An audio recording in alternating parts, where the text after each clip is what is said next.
అందరికీ నమస్కారం. ఓం నమో భగవతే వాసుదేవాయ. ఈ వీడియోలో మనం తొలి ఏకాదశి గురించి తెలుసుకుందామండి.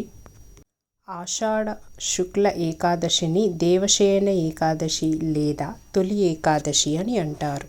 ఈ ఏకాదశి రోజున శ్రీ మహావిష్ణువు పాల సముద్రంలో యోగి నిద్రలోకి వెళ్తారు.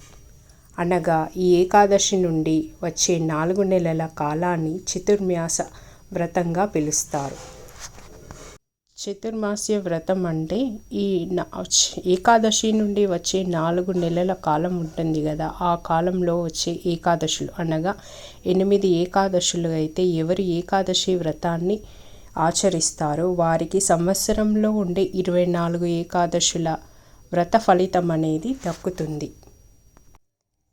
ఈ చతుర్మాస వ్రతం చేయడం వల్ల సమస్త పాపాలు నశించి మోక్షం లభిస్తుందని పురాణాలు చెబుతున్నాయి. తొలి ఏకాదశి శ్రీ పరాభవనామ సంవత్సరంలో ఆషాఢ మాసం జూలై 25 శనివారం రోజున తొలి ఏకాదశి పండుగ అనేది వస్తుంది.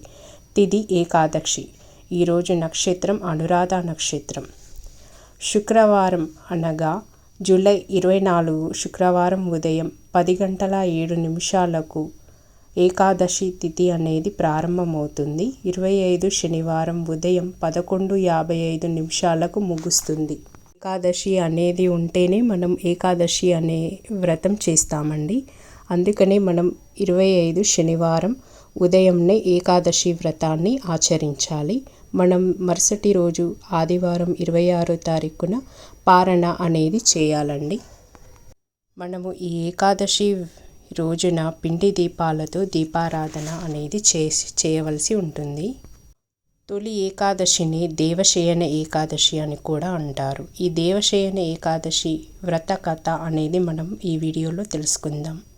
పూర్వం మందాత అనే సూర్యవంశపు రాజు అద్భుతంగా ధర్మబద్ధంగా రాజ్యాన్ని పరిపాలించేవాడు. ఒకసారి అతని రాజ్యంలో వరుసగా 3 సంవత్సరాల పాటు వర్షం పడలేదు.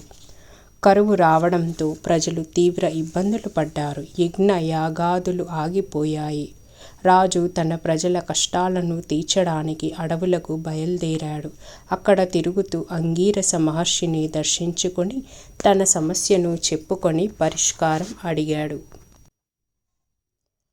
అప్పుడు ఆ మహర్షి రాజుతో, రాజా, నీ రాజ్యంలో ఒక శూద్రుడు ధర్మానికి విరుద్ధంగా తపస్సు చేస్తున్నాడు.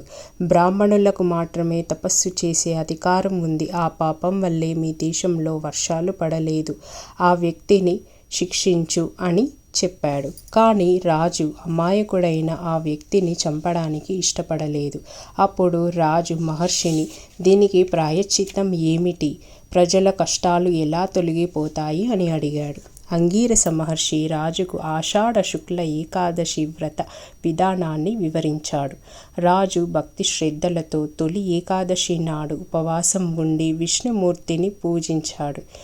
ఆ వ్రత ప్రభావం వల్ల రాజ్యంలో భారీగా వర్షాలు కురిశాయి. భూమి సస్యశ్యామలమై ప్రజలు సుఖ సంతోషాలతో జీవించారు. అందుకే తొలి ఏకాదశి నాడు ఉపవాసం ఉండి విష్ణు సహస్రనామ పఠనం చేస్తే సకల సంపదలు కలుగుతాయి. ఎవరైతే ఈ తొలి ఏకాదశిని పాటిస్తారో వారికి సంవత్సరంలో వచ్చే 24 ఏకాదశుల వ్రత ఫలితం అనేది దక్కుతుందండి. ఈ తొలి ఏకాదశి రోజున శ్రీ మహావిష్ణువుకు పిండి దీపాలతో దీపారాధన అనేది చేయవలసి ఉంటుంది. అలాగే ఈరోజు తులసి దళాలతో శ్రీ మహావిష్ణువును పూజించినట్లయితే సకల సంపదలు ఐశ్వర్యం అనేది కలుగుతుంది. తొలి ఏకాదశి రోజున విష్ణు సహస్రనామాలు పఠించలేని వారు శ్రీరామ రామ రామేతి రమే రామే మనోరమే అనే శ్లోకాన్ని 3 సార్లు పఠించినా కూడా మనకు విష్ణు సహస్రనామ చదివినంత ఫలితం అనేది దక్కుతుందండి. ఈ వీడియో మీకు నచ్చినట్లయితే మా ఛానల్ని సబ్స్క్రైబ్ చేసుకోగలరు.